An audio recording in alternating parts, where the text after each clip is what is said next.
Hello दोस्तों, कैसे हैं आप सभी। उम्मीद करता हूँ आज से बहुत ही अच्छे होंगे। तो आज का ये वीडियो क्लास 12 स्टूडेंटों के लिए बहुत ही खास होने वाला है, क्योंकि आज के इस वीडियो में हम पढ़ने वाले हैं क्लास 12 केमिस्ट्री का 8वां चैप्टर, जो है एल्डिहाइड, कीटोन एवं कार्बोक्सिलिक अम्ल। तो इस चैप्टर का इस वीडियो में हम केवल VVI क्वेश्चन, मतलब वेरी वेरी इंपॉर्टेंट क्वेश्चन को ही हम पढ़ने वाले हैं, जो आपके बोर्ड एग्जाम 2024 में पूछने के चांसेस हैं। तो ये वन शॉट वीडियो है, ध्यान से आप इस वीडियो को अंत तक देखिएगा, बहुत कुछ आपको इस वीडियो में सीखने को मिलेगा। तो चलिए हम स्टार्ट करते हैं और समझ लेते हैं। तो देखिए यहाँ पे हमने पहला क्वेश्चन ले लिया है, जो है कि एल्डिहाइड बनाने की दो विधियों का रासायनिक समीकरण देते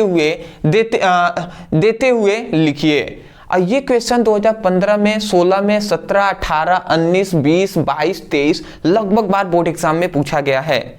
मैं यही कहूँगा, साइड में मैं फोटो भी लगा दूंगा इस क्वेश्चन का, आप देख सकते हैं कि एल्डिहाइड पर कितनी बार क्वेश्चन पूछा गया है। एक और बात याद रखेंगे कि ये केवल एल्डिहाइड पर ही क्वेश्चन नहीं पूछता, जैसे एल्डिहाइड के भी बहुत सारे एग्जाम्पल होते हैं, बहुत सारे एल्डिहाइड होते हैं, जैसे फॉर्मल्डिहाइड हो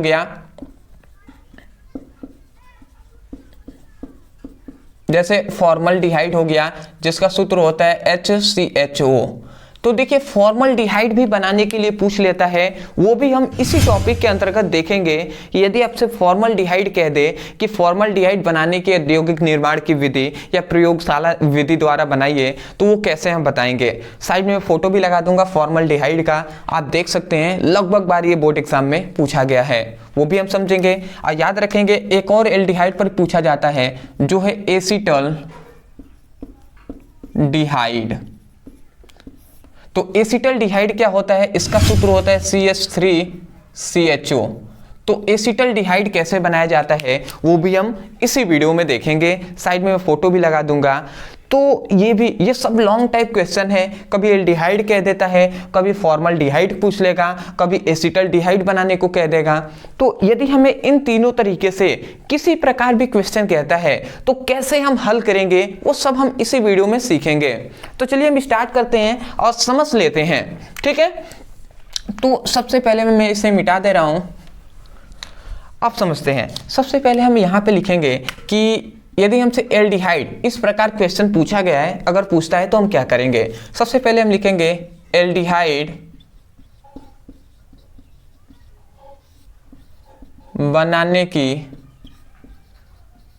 विधि, ठीक है। हम क्या लिखेंगे, एल्डिहाइड बनाने की विधि। इतना बात हमने लिख दिया। उसके बाद अब एल्डिहाइड बनाने की रियलिटी में विधि क्या होता है ये हम समझते हैं। तो देखिए क्या होता है कि जब हम एल्कोहल को लेते हैं, एल्कोहल में कौन सा एल्कोहल, प्राथमिक एल्कोहल। तो यदि हम प्राथमिक एल्कोहल को लेते हैं और उसे पोटेशियम डाइक्रोमेट और शांत सल्फ्यूरिक अम्ल की उपस्थिति में ऑक्सीकरण कराते हैं, तो हमें एल्डिहाइड प्राप्त होता है, ठीक है। तो अभी आपको समझ में नहीं आ रहा है, कोई दिक्कत नहीं है, समझते हैं हम, धीरे धीरे हम समझेंगे। तो हमने आपको ये बताया कि हम एक प्राथमिक एल्कोहल को ले लेते हैं। प्राथमिक एल्कोहल कैसे हो जाएगा, ROH, ये भी प्राथमिक एल्कोहल हो गया, या तो ROH ये भी प्राथमिक एल्कोहल है, या प्राथमिक एल्कोहल ये भी है RCH2OH। तो कोई भी हम प्राथमिक एल्कोहल ले लेंगे, जैसे ये प्राथमिक एल्कोहल है। तो किसी प्राथमिक एल्कोहल को हम क्या करेंगे, हम K2Cr2O7 मतलब पोटेशियम डाइक्रोमेट और दूसरा शांत सल्फ्यूरिक अम्ल H2SO4 की उपस्थिति में ऑक्सीकरण कराते हैं। तो यहाँ से हमें नवजात ऑक्सीजन मिलता है। और देखिए नवजात ऑक्सीजन जो मिलेगा, तो यहाँ से एक हाइड्रोजन निकलेगा, यहाँ से एक हाइड्रोजन, तो दो हाइड्रोजन और एक ऑक्सीजन मिलकर यहाँ पर H2O बनकर बाहर निकल जाएंगे, H2O। ये H2O बनकर बाहर निकल गए। उसके बाद यहाँ पे क्या बचा, यहाँ पे बचा R, तो R हमने लिख दिया। फिर से यहाँ पे CH बचा, CH ही ना बचा, यहाँ पे एक हाइड्रोजन निकल गया है तो एक हाइड्रोजन बचा, तो CH लिख दिया, ये O है तो O लिख दिया, तो CHO बन गया। तो RCHO, सॉरी, ठीक है। तो ये आपको समझ में आ गया होगा। तो ये जो RCHO बना है यही तो है एल्डिहाइड। ये क्या है, एल्डिहाइड है। ये आपका क्या है, यही तो है प्राथमिक एल्कोहल।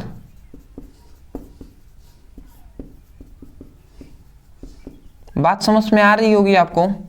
तो देखिए यही बात हमने आपको कहा था, याद रखेंगे कभी भी कि R के साथ यदि जहां भी CHO समूह जुड़ा हो, अंत में CHO हो, समझ जाइएगा वो एल्डिहाइड ही है। तो हमने आपको क्या बताया, हमने यही कहा कि एल्डिहाइड बनाने की विधि में हमने बताया कि जब प्राथमिक एल्कोहल को पोटेशियम डाइक्रोमेट और शांत सल्फ्यूरिक अम्ल की उपस्थिति में ऑक्सीकरण कराते हैं तो हमें एल्डिहाइड प्राप्त होता है। यही तो बात हमने बोला ना, इसी लाइन को हमने शब्दों में यहाँ पे बोला है, और वही बात आपको शब्द में लिखकर आपको ये लिखना है। ठीक है, तो पहले हम लिख देते हैं कि कैसे हम बनता है। तो हम यही लिखेंगे कि जब प्राथमिक एल्कोहल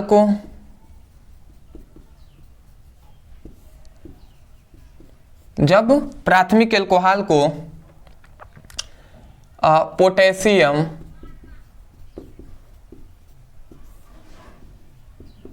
डाइक्रोमेट तथा सांद्र सल्फ्यूरिक अम्ल, सांद्र H2SO4 ही लिख देते हैं, H2SO4 की उपस्थिति में ऑक्सीकरण कराते हैं। ऑक्सीकरण कराते हैं या ऑक्सीकरण होता है, ऑक्सीकरण होता है तो एल्डिहाइड प्राप्त होता है। बात समझ में आ गया होगा कि एल्डिहाइड कैसे प्राप्त होता है। हमने कहा प्राथमिक एल्कोहल को पोटेशियम डाइक्रोमेट शांत सल्फ्यूरिक अम्ल की उपस्थिति में ऑक्सीकरण कराया जाता है तो एल्डिहाइड प्राप्त होता है। तो आपको यदि प्रश्न ऐसे पूछता है आता है तो आप क्या करेंगे, यहाँ से यहाँ तक लिखेंगे, उसके बाद ये स्ट्रक्चर है, मतलब बनाने की विधि है, सूत्र है एक, तो इसको आप लिख लेंगे और इसी पर आपको एग्जाम्पल दे देंगे। ऐसा नहीं है कि इतना लिख देंगे तो मिल जाएगा, एग्जाम्पल भी 2-3 आपको देना होगा ना, समझ रहे हैं। जैसे कि एग्जाम्पल तो आप स्वयं ही दे सकते हैं, जैसे कि एग्जाम्पल है R की जगह पर CH3 लिख देते हैं तो CH3 CH2OH, ये एक प्राथमिक एल्कोहल ही है। और प्राथमिक एल्कोहल को हम किस पर करेंगे, हम करेंगे K2Cr2O7 K2Cr2O7 प्लस H2SO4 की उपस्थिति में हम ऑक्सीकरण कराते हैं तो वैसा ही होगा, यहाँ से एक हाइड्रोजन निकलेगा, यहाँ से एक हाइड्रोजन, और ये दोनों बाहर निकल कर यहाँ पे क्या हो जाएगा, ये दोनों बाहर निकल जाएंगे तो H2O के रूप में ये बाहर निकल गए। उसके बाद क्या बचा, CH3 है तो CH3 हमने लिख दिया, फिर से यहाँ पे CH बचा तो CH बचा, यहाँ पे O है तो O हमने लिख दिया, तो CH3 CHO बन गया। अब बताइए ये आपका एल्डिहाइड ही तो है, हमने कहा ना CHO अगर आगे जुड़ा है, ठीक है, तो हम जान जाएंगे ये एल्डिहाइड है। इसी का तो नाम है एसिटल्डिहाइड।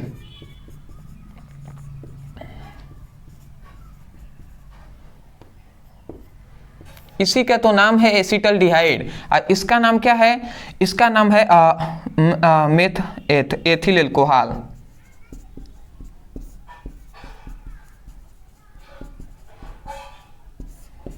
तो देखिए एथिल एल्कोहल, तो देखिए एल्डिहाइड के ही एग्जाम्पल है एसिटल्डिहाइड। बहुत सारे एल्डिहाइड होते हैं, जैसे एसिटल्डिहाइड हो गया, फॉर्मल्डिहाइड हो गया।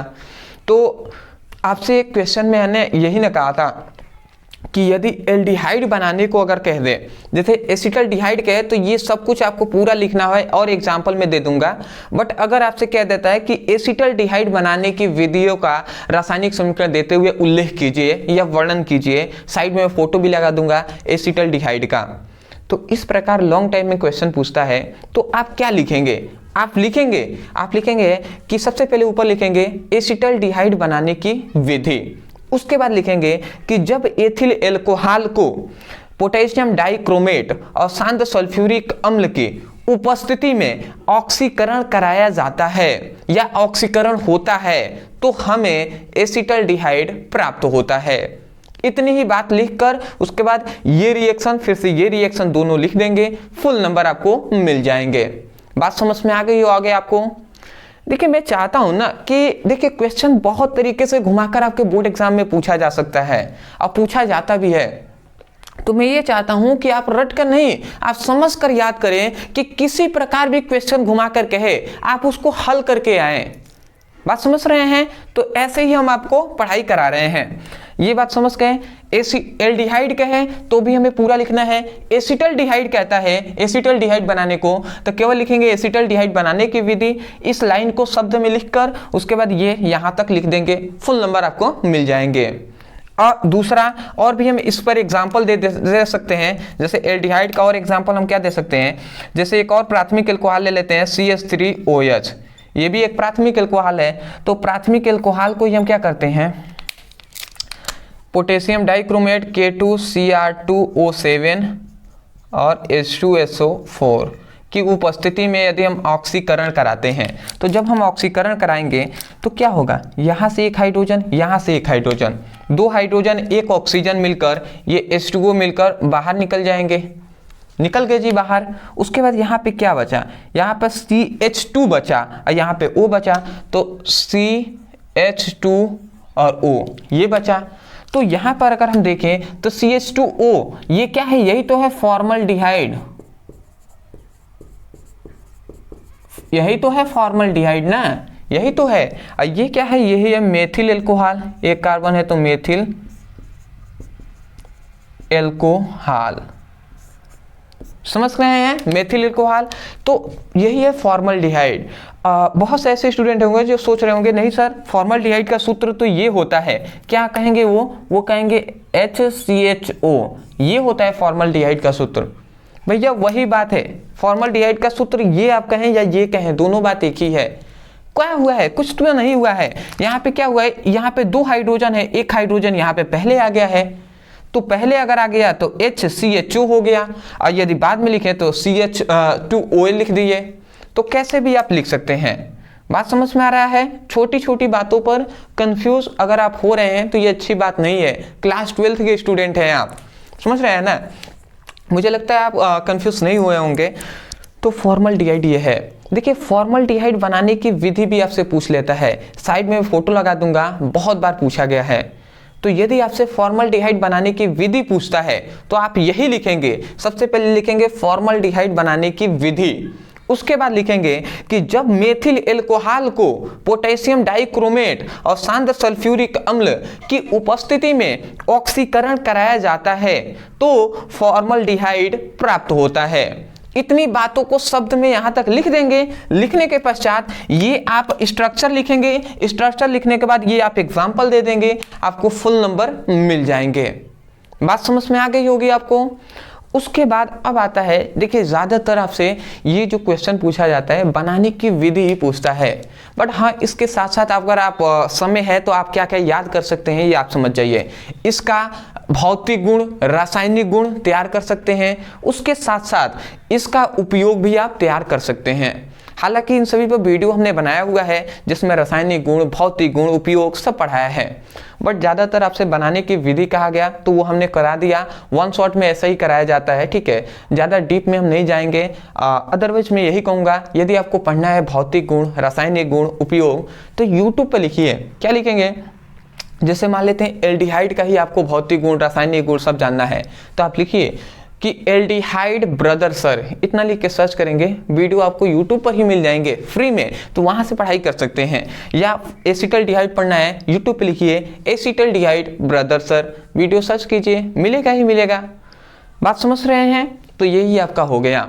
याद रखेंगे कि एल्डिहाइड का जो गुण होगा, जैसे भौतिक गुण और उपयोग, वही इन दोनों का भी गुण होगा और इनका उपयोग होगा। तो इससे कंफ्यूज नहीं होना है। एल्डिहाइड का यदि भौतिक गुण आपको पता है तो वही भौतिक गुण एसिटल्डिहाइड में भी लिख सकते हैं, फॉर्मल्डिहाइड में भी लिख सकते हैं और उपयोग में भी लिख सकते हैं, लगभग एक ही समान होता है। तो इतनी बात आपको समझ में आ गया होगा। तो इस चैप्टर के ये पहला इंपॉर्टेंट क्वेश्चन है जो कि हमने डिस्कस कर लिया। तो अभी बहुत सारे इस चैप्टर के इंपॉर्टेंट क्वेश्चन हैं, सभी को हम देखेंगे। आप क्या कीजिए, स्क्रीनशॉट ले लीजिए और जो क्वेश्चन है उनको हम देख लेते हैं। स्क्रीनशॉट। तो आशा करता हूं दोस्तों आपने अच्छे तरीके से स्क्रीनशॉट ले लिया होगा। तो अब हम देख लेते हैं अपने अगले प्रश्न को। तो यहाँ पे हमारा हमने यहाँ पे प्रश्न ले लिया है, ध्यान से आप समझेंगे, आपको समझ में आ जाएगा। पहला हमने क्वेश्चन लिया है कि स्मिट अभिक्रिया को समझाइए। 2014 में 18 में क्वेश्चन पूछा गया है, इंपॉर्टेंट है, देख लेते हैं। दूसरा है कि एथिल बेंजोइड से बेंजोइक अम्ल कैसे प्राप्त करें, ये भी 2023 में मतलब प्रीवियस ईयर बोर्ड एग्जाम में ये क्वेश्चन पूछा गया है। तो हम इसको समझ लेते हैं। तो पहले हम दूसरे को समझेंगे, उसके बाद तीसरे को समझेंगे। तो चलिए हम समझते हैं। तो सबसे पहला कि स्मिट अभिक्रिया कहते किसे हैं, इसको हम समझते हैं। तो स्मिट अभिक्रिया यदि आता है तो सबसे पहले आप हेडिंग डालेंगे स्मिट अभिक्रिया,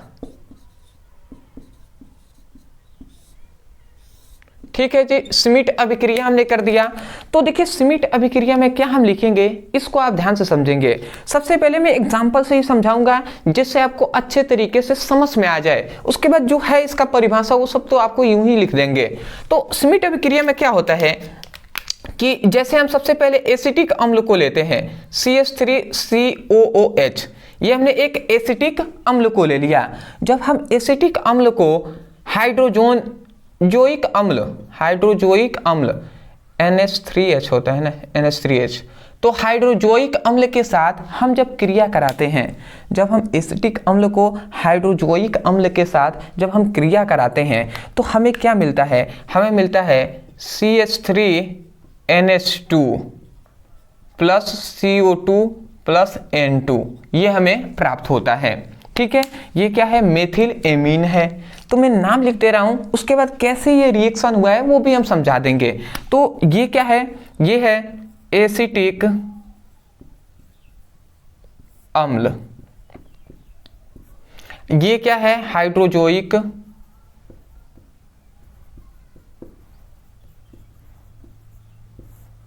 अम्ल, ये क्या है, ये है मेथिल एमीन।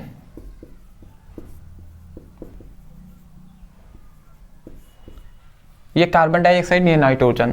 तो देखिए हमने क्या बताया, हमने यही कहा कि जब एसिटिक अम्ल को हाइड्रोजोइक अम्ल के साथ क्रिया कराया जाता है तो हमें मेथिल एमीन प्राप्त होता है।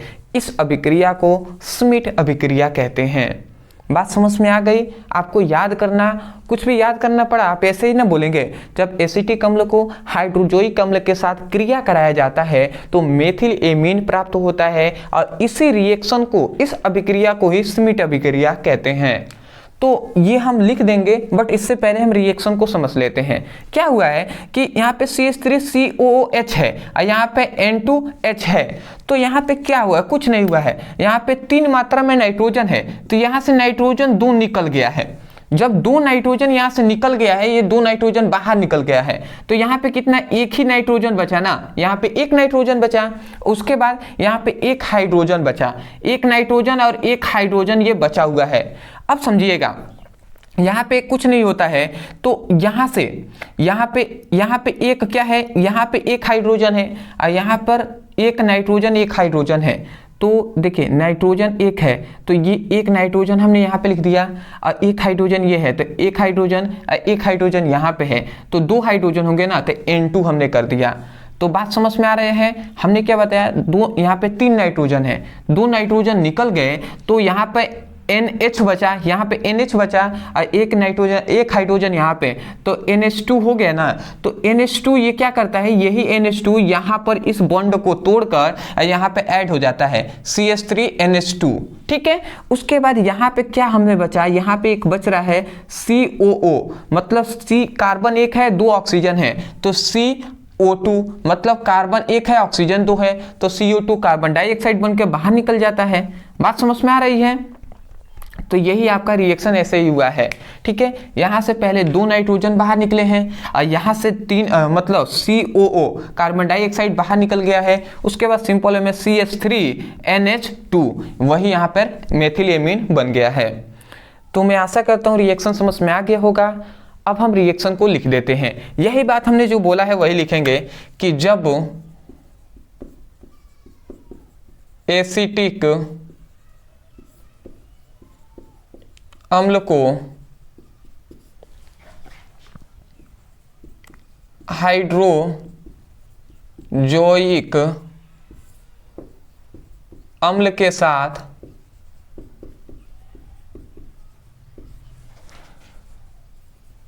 क्रिया कराया जाता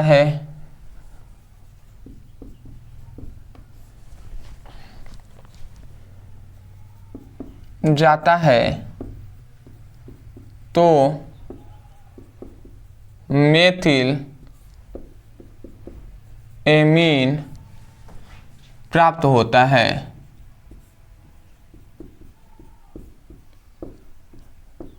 जिसे ऐसे मेथिल एमीन प्राप्त होता है, तो इस अभिक्रिया को ऐसे लिखते हैं, तो इस अभिक्रिया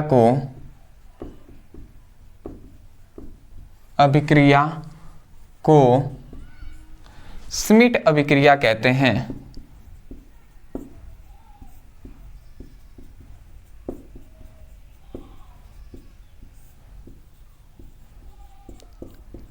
श्मिट अभिक्रिया कहते हैं। बात समझ में आ गया होगा। आप इतना लिख देंगे, उसके बाद ये रिएक्शन लिख देंगे, फुल नंबर आपको मिल जाएंगे। आते हैं अपने अगले प्रश्न पे। अगला हमारा तीसरा प्रश्न है कि एथिल बेंजोइट से बेंजोइक अम्ल कैसे प्राप्त करें। जो एथिल बेंजोइट होता है, इससे बेंजोइक अम्ल कैसे प्राप्त करें, ये हमें बताना है। तो सबसे पहले देखिए, इस प्रकार रिएक्शन को आपको करने के लिए आपको ये पता होना चाहिए कि एथिल बेंजोएट का सूत्र क्या होता है, बेंजोइक अम्ल का सूत्र क्या होता है। जब आपको लक्ष्य ही नहीं पता कि कौन सा स्ट्रक्चर है, क्या हमें बनाना है, तो कैसे बना पाएंगे। ठीक है, जैसे बेंजोइट अम्ल कह ही दिया और बेंजोइट अम्ल का आपको फॉर्मूला ही नहीं पता, तो आप कैसे कर पाएंगे। इसलिए इन सभी का आपको जो फॉर्मूला होता है, स्ट्रक्चर होता है, वो आपको पता होना चाहिए। ठीक है, तो सबसे पहले हम क्या लेंगे, हम लेंगे एथिल बेंजोइट को। तो एथिल हम बेंजोइट को ले लेते हैं। बेंजीन रिंग थोड़ा सा मैं अच्छा से बना दूं, ठीक है। ये हमने बेंजीन रिंग, और बेंजीन रिंग के साथ हमने COOC2H5, तो एथिल बेंजोएट। तो एथिल ये बेंजोइट बन गया। अब एथिल बेंजोइट को हम क्या करना है, हमें बनाना है बेंजोइक अम्ल। तो इसको हम क्या करेंगे, सांद्र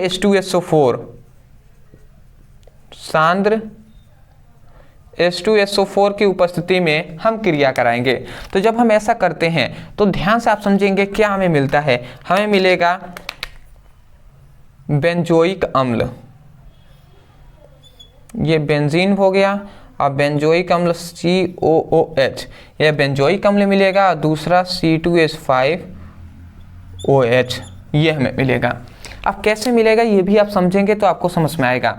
देखिए, कुछ नहीं होता है, यहाँ पे क्या होता है कि सबसे पहला बाहर यहाँ पे क्या निकलेगा, यहाँ पे SO, यहाँ पे देखिए H2 मतलब 2 हाइड्रोजन है, और यहाँ पे देखिए सल्फर 1 है, ऑक्सीजन 4 मात्रा में है। तो यहाँ से -SO3 ये पहले बाहर निकल जाता है। तो SO3 बाहर निकल गया, ठीक है, ये 3 को मैं अच्छे से लिख दूँ, SO3 बाहर निकल गया। तो यहाँ पे देखिए क्या बचा, 2 हाइड्रोजन बचा है और 1 ऑक्सीजन बचा हुआ है, यही नहीं बचा हुआ है H2O। तो देखिए क्या होता है कि यहाँ से 1 हाइड्रोजन यहाँ पे जाकर ऐड होता है, तो वही बन गया बेंजीन के बाद COO, यहाँ से 1 हाइड्रोजन आ गया तो COOH हो गया, तो ये बेंजोइक अम्ल बन गया। उसके बाद यहाँ पे 1 और हाइड्रोजन बचा होगा और 1 ऑक्सीजन बचा होगा, यही ना बचा होगा। तो देखिए यहाँ पे क्या होता है, C2H5 जो ये है, तो C2H5 के साथ OH जुड़ गया है, तो C2H5OH, समझ रहे हैं। तो यही रिएक्शन हुआ है ऐसे ही। तो यही क्या है, बेंजोइक अम्ल है। ये एथिल बेंजोएट, तो ये एथिल बेंजोएट है, ये बेंजोइक अम्ल है।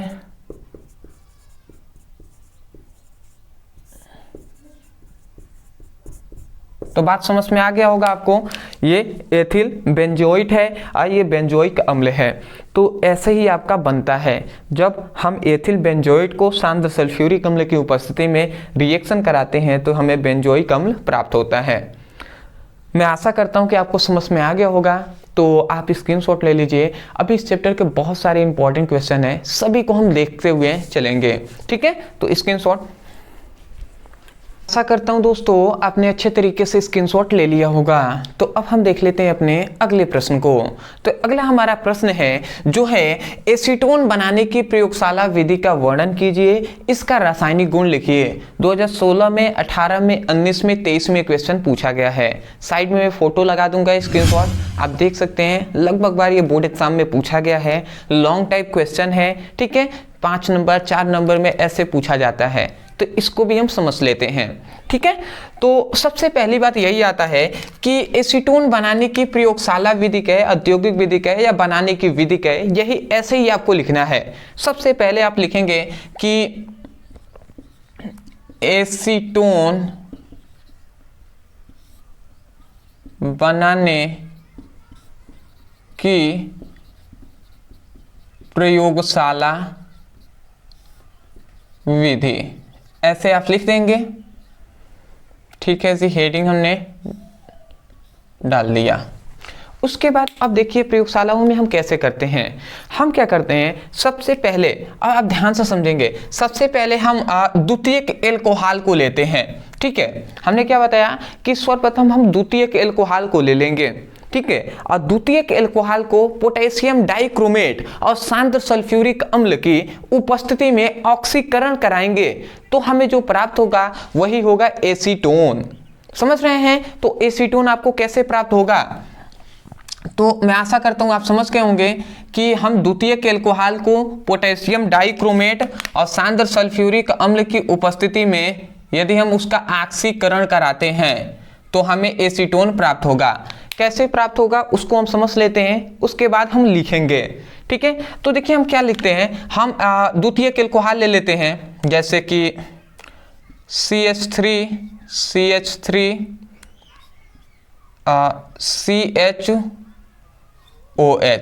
ये हमने एक द्वितीयक एल्कोहल को ले लिया।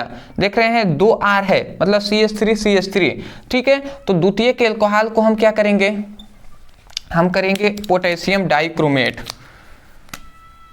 K2Cr2O7 और H2SO4 की उपस्थिति में हम इसका ऑक्सीकरण कराएंगे।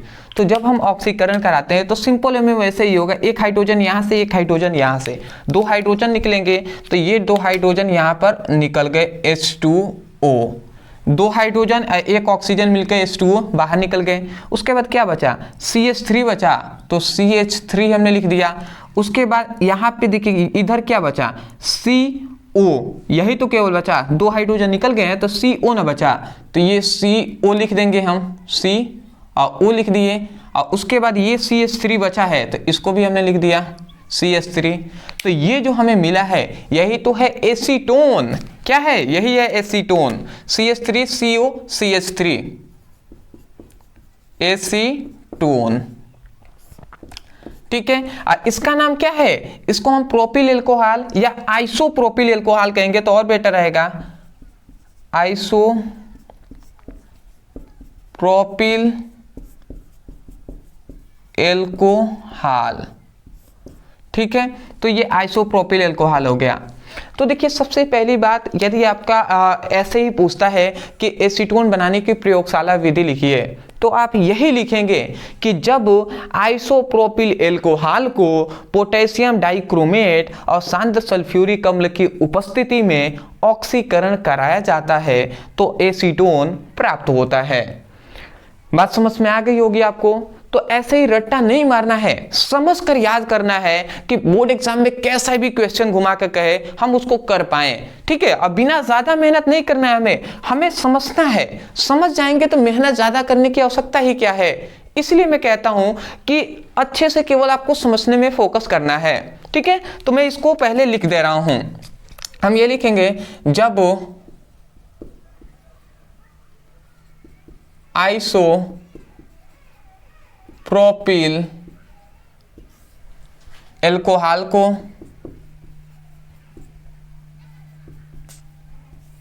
या द्वितीयक एल्कोहल भी कह सकते हैं, बट आइसोप्रोपिल एल्कोहल कहेंगे तो और भी अच्छा रहेगा।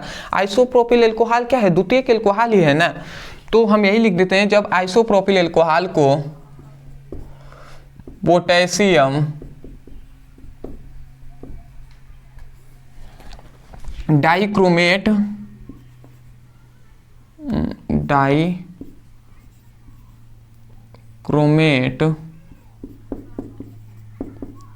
मतलब K2Cr2O7 तथा सांद्र H2SO4 की उपस्थिति में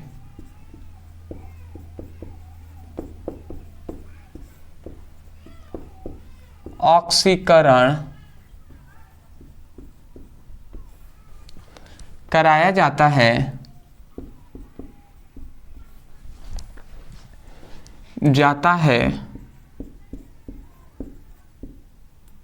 तो एसीटोन प्राप्त होता है, ठीक है, या एसीटोन का निर्माण होता है। यही बात हमने लिखा हुआ है कि जब आइसोप्रोपिल एल्कोहल को K2Cr2O7 और H2SO4 की उपस्थिति में ऑक्सीकरण कराया जाता है तो हमें एसीटोन प्राप्त होता है। बात समझ में आ गई होगी आपको, ठीक है। तो सबसे पहली बात हमने एसीटोन बनाने की प्रयोगशाला विधि का वर्णन कर दिया। उसके बाद कह रहा है कि इसका रासायनिक गुण भी लिखिए। हालांकि भौतिक गुण भी पूछता है और उपयोग भी पूछता है, परंतु ज़्यादा बार वो नहीं पूछा गया है। अगर आप चाहें तो उसकी पढ़ाई कर सकते हैं, ऐसा नहीं है, बट आप चाहें तो कर सकते हैं, नहीं तो इसकी जो रासायनिक गुण ज़्यादा इंपॉर्टेंट है, ज़्यादा पूछता है, तो इसको हम जान लेते हैं। तो रासायनिक गुण बहुत इंपॉर्टेंट होता है। मैं बताऊंगा कि कैसे इस पर घुमाकर भी क्वेश्चन पूछता है। जैसे इसका हम लिखते हैं रासायनिक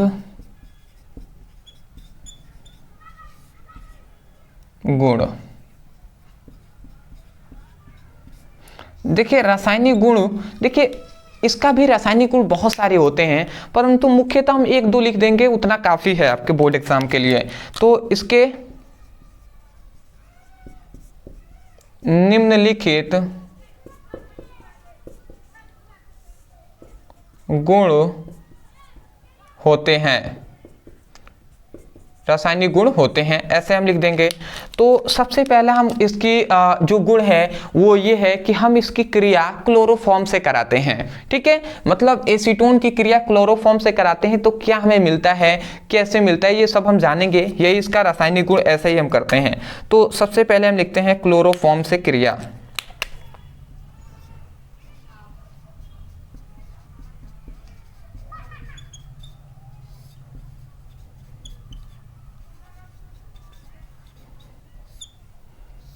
क्लोरोफॉर्म से क्रिया। तो देखिए हम सबसे पहले रिएक्शन लिख रहे हैं। रिएक्शन आपने समझ लिया, आपको ये सब याद हो जाएगा। तो हम सबसे पहले एसीटोन ले लेते हैं। तो एसीटोन यही तो है, तो हम एसीटोन को ले लेते हैं CH3CO। देखिए CH3CO ऐसे भी लिख सकते हैं, या CH3CO CH3 भी लिख सकते हैं, ठीक है। आप कैसे भी चाहे लिख सकते हैं, इससे आपको कंफ्यूज नहीं होना है। ये थोड़ा सा लाइन बन में बचाने के लिए लिख दिया है। तो ये क्या है, क्लोरोफॉर्म हमने ले लिया। अब क्लोरोफॉर्म की क्रिया हम किससे, सॉरी ये एसीटोन है ना, एसीटोन की क्रिया क्लोरोफॉर्म से हम कराएंगे। क्लोरोफॉर्म का सूत्र होता है CH3Cl3। तो ये क्लोरोफॉर्म की हम क्रिया कराते हैं। एसीटोन की क्रिया क्लोरोफॉर्म से हम कराते हैं, किन की उपस्थिति में, KOH पोटेशियम हाइड्रोक्साइड की उपस्थिति में हम कराते हैं। तो जब हम ऐसा कराते हैं तो हमें क्या मिलता है, यहाँ पे CH3CH3, ठीक है, मैं यहीं पे लिख दे रहा हूँ। ये CH3 जैसे है वैसे ही आ जाता है, ये भी CH3 है वैसे ही आ जाता है, और यहाँ पे जो C है ये भी ऐसे ही आ जाएगा, C ऐसे ही आ जाएगा। अब यहाँ से कुछ नहीं होगा, यहाँ से एक हाइड्रोजन ये निकलेगा और इसके साथ यहाँ पे जैसे CO है ना, तो यहाँ पे डबल बॉन्ड O होता है, तो एक बॉन्ड को ये तोड़ देगा और ये यहाँ से हाइड्रोजन निकल के यहाँ पे ऐड हो जाएगा, तो यही यहाँ पे OH हो जाएगा। समझ रहे हैं, ये O के साथ हाइड्रोजन जुड़ गया तो OH बना दिया, और एक बॉन्ड और बचा हुआ है तो इस बॉन्ड के साथ CCl3 जुड़ जाता है, CCl3। बात समझ में आ रहा है। तो यही बात है, अगर आप चाहें तो यहाँ पे डबल बॉन्ड भी दिखा सकते हैं, ठीक है, बट हम जानते हैं कार्बन और ऑक्सीजन के बीच डबल बॉन्ड होता है। तो यहाँ से एक हाइड्रोजन आया, ऑक्सीजन के साथ जुड़ गया तो OH हो गया, और यहाँ पे फिर से CCl3 बचा ना, तो ये CCl3 एक सिंगल बॉन्ड के साथ जुड़ गया CCl3, ठीक है, तो ये आपका बन गया। इसी का तो नाम है क्लोरोटॉन, क्लोरोटॉन, ठीक है। और ये क्या है, यही है क्लोरोफॉर्म।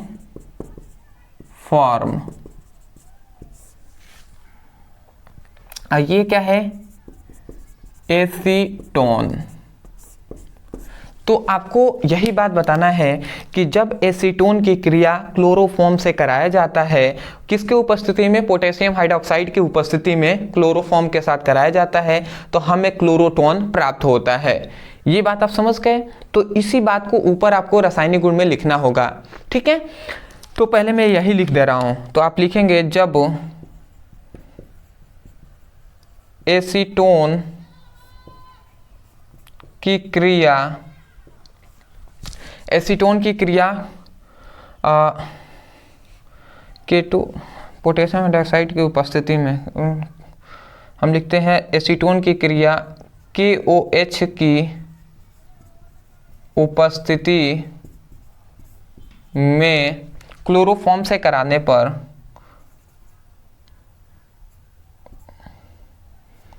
ऐसा नहीं, क्लोरोफॉर्म, क्लोरोफॉर्म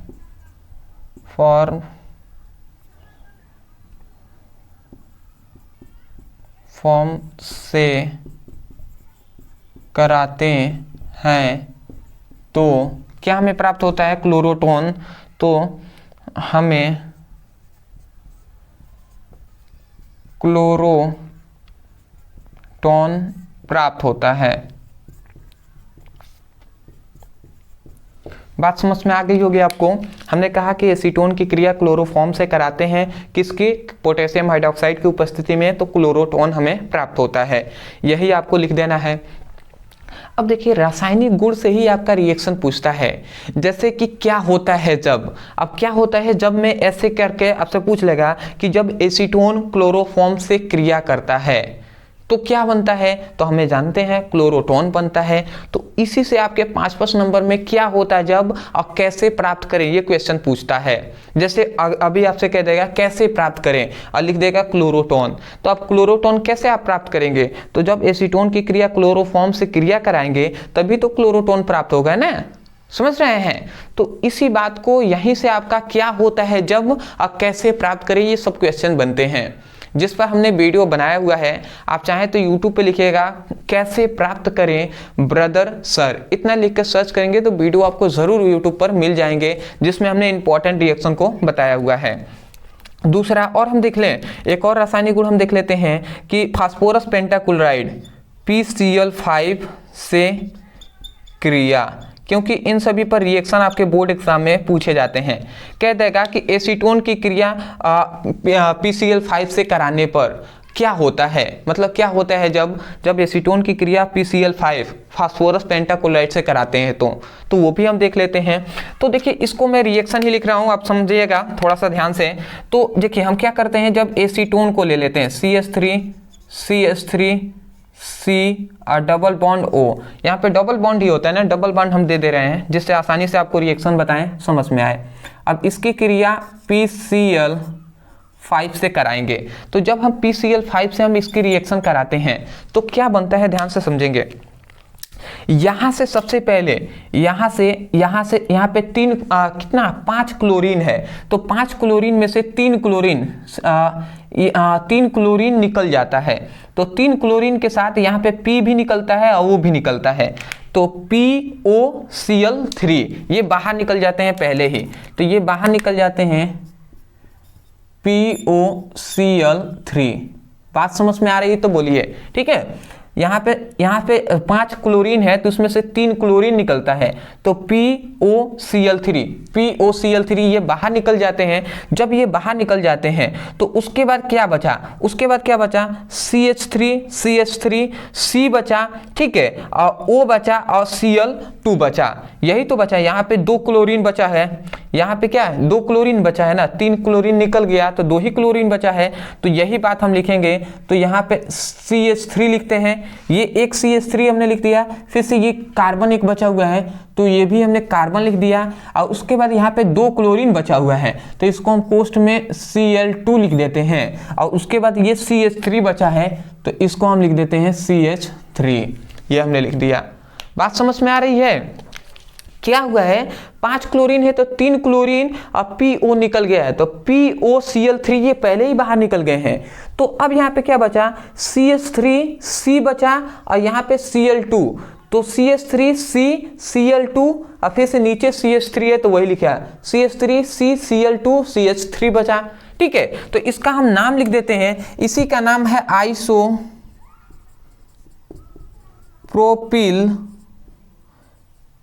आइसोप्रोपिलीडीन। तो ये नाम आप याद रखेंगे, आइसोप्रोपिलीडीन बनता है, और ये क्या है, एसीटोन है, और ये क्या है, फास्फोरस पेंटाक्लोराइड, फास्फोरस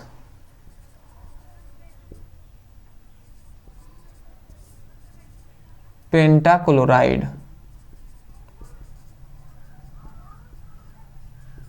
ठीक है, तो ये आपको समझ में आ गया होगा। आप चाहें तो केवल रिएक्शन भी लिख सकते हैं, कोई दिक्कत नहीं है, या आप बता देंगे कि जब एसीटोन की क्रिया फास्फोरस पेंटाक्लोराइड से कराया जाता है तो आइसोप्रोपिलीडीन प्राप्त होता है। इतना लिखकर आप फिर से ये रिएक्शन लिख देंगे, फुल नंबर आपको मिल जाएंगे। बात समझ गए होंगे? तो आपको ये 5 नंबर में पूछा जाता है, ये आपको अच्छे तरीके से समझ में आ गया होगा। देखिए स्क्रीनशॉट ले लीजिए, और भी इस चैप्टर के बहुत सारे क्वेश्चन हैं इंपॉर्टेंट, उन सभी को हम देख लेते हैं। ठीक है, स्क्रीनशॉट। तो आशा करता हूं दोस्तों आपने अच्छे तरीके से स्क्रीनशॉट ले लिया होगा। तो अब हम देख लेते हैं अपने अगले प्रश्न को। तो यहाँ पे हमारा अगला प्रश्न है, कुछ ये सभी रिएक्शन है इंपॉर्टेंट, इसको हम समझ लेते हैं। पहला रिएक्शन है केनिज़ारो अभिक्रिया, दूसरा है क्रॉस एल्डोल संघनन। केनिज़ारो अभिक्रिया 2020 में या 23 में क्वेश्चन पूछा गया है, और क्रॉस एल्डोल संघनन 2022 में और 2023 में क्वेश्चन पूछा गया है। ठीक है, तो ध्यान से हम समझेंगे, बहुत ही इंपॉर्टेंट ये रिएक्शन है। ठीक है, मैं साइड में सबसे पहले केनिज़ारो अभिक्रिया का फोटो लगा दूंगा, आप देख सकते हैं ये क्वेश्चन। ठीक है, इसको हम समझ लेते हैं सिंपल वे में, मुझे कहीं जाना है, थोड़ा सा मैं फास्ट चलूंगा। ठीक है, तो हम यहाँ पे लिखते हैं, जब फॉर्मल्डिहाइड की क्रिया सोडियम हाइड्रोक्साइड से कराने पर मेथिल एल्कोहल तथा सोडियम फॉर्मेट बनता है, और इस अभिक्रिया को केनिज़ारो अभिक्रिया कहते हैं। वही बात हमने लिखा है कि जब फॉर्मल्डिहाइड की क्रिया सोडियम हाइड्रोक्साइड से कराया जाता है तो मेथिल एल्कोहल के साथ साथ मेथिल एल्कोहल तथा सोडियम कार्बोनेट प्राप्त होता है। यही बात हमने रिएक्शन में लिखा हुआ है।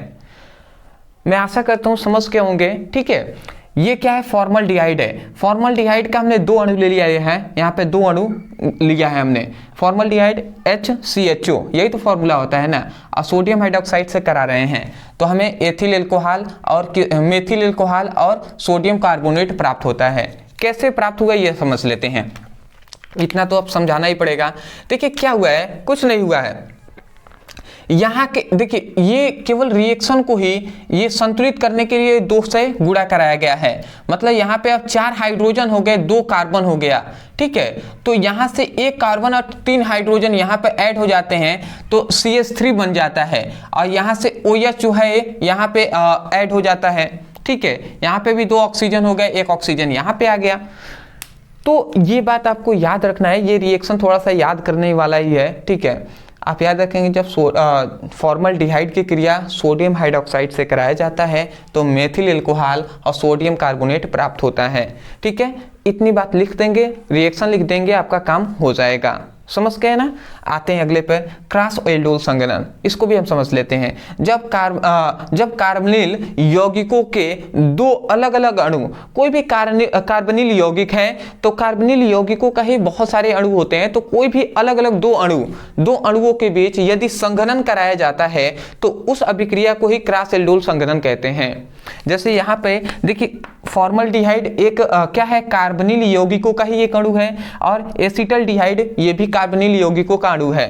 तो ये दोनों अलग अलग अणु है कि नहीं, फॉर्मल्डिहाइड और एसिटल्डिहाइड। तो इन दोनों की क्रिया क्या कराते हैं हम, सोडियम हाइड्रोक्साइड से कराते हैं, मतलब हम संघनन करा रहे हैं। तो जब हम संघनन कराते हैं तो हमें HCHO और CH2OH हमें प्राप्त होता है। ठीक है, तो इसका नाम क्या है, बीटा हाइड्रोक्सी प्रोपेनोल्डिहाइड। ठीक है, तो ये आपको याद रखना है।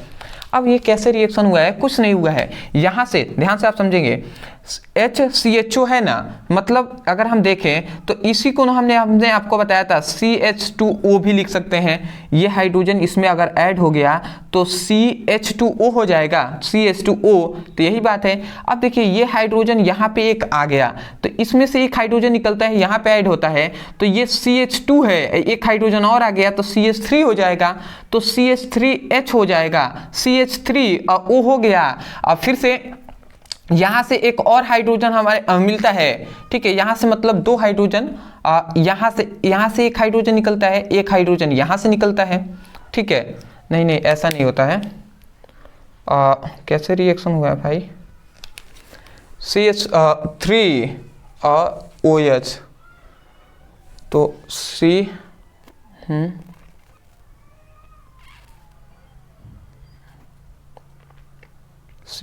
ठीक तो है, सही है, वही हम कह रहे थे, थोड़ा सा हमें मिस्टेक हो गया था। देख कुछ नहीं होता है, यहाँ से एक हाइड्रोजन आता है और ये O के साथ जुड़ जाता है, तो वही बात बनाता है C। देखिए ये अगर O के साथ जुड़ गया तो HCHO और फिर से HCH हो गया, और ये O के साथ एक हाइड्रोजन जुड़ गया तो OH हो जाएगा। तो इसको अगर हम चाहें तो CH2OH भी लिख सकते हैं, समझ रहे हैं ना, या तो आप ये लिखें या तो आप ये लिख दें, बात वही है ना। तो यहाँ से केवल एक हाइड्रोजन आया है, ऑक्सीजन के साथ जुड़ गया है, तो ये बन गया। उसके साथ साथ यहाँ से एक हाइड्रोजन निकला, तो यहाँ पे दो हाइड्रोजन बचा ना, तो CH2CHO है, तो CH2CHO हो गया, समझ रहे हैं। तो ये रिएक्शन आपका हो गया। तो यही बात हमने लिखा है कि जब दो अलग अलग, जब किसी भी मतलब कोई भी कार्बोनिल यौगिक हो, तो किसी कार्बोनिल यौगिकों के दो अलग अलग अणुओं का हम जब संघनन कराते हैं, तो जब संघनन कराएंगे तो उसी अभिक्रिया को क्रॉस एल्डोल संघनन हम कहेंगे। तो ये दो रिएक्शन है, मैं आशा करता हूँ कि आपको समझ में आ गया होगा।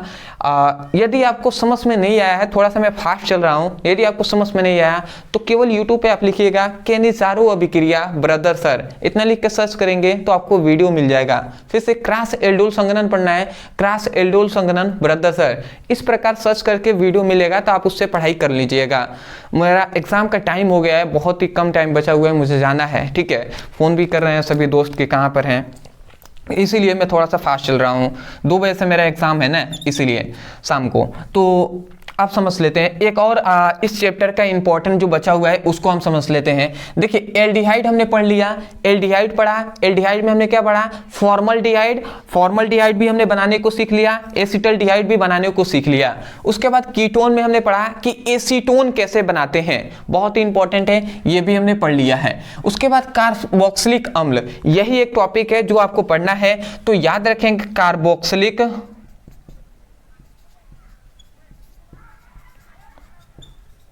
कार्बोक्सिलिक अम्ल ब्रदर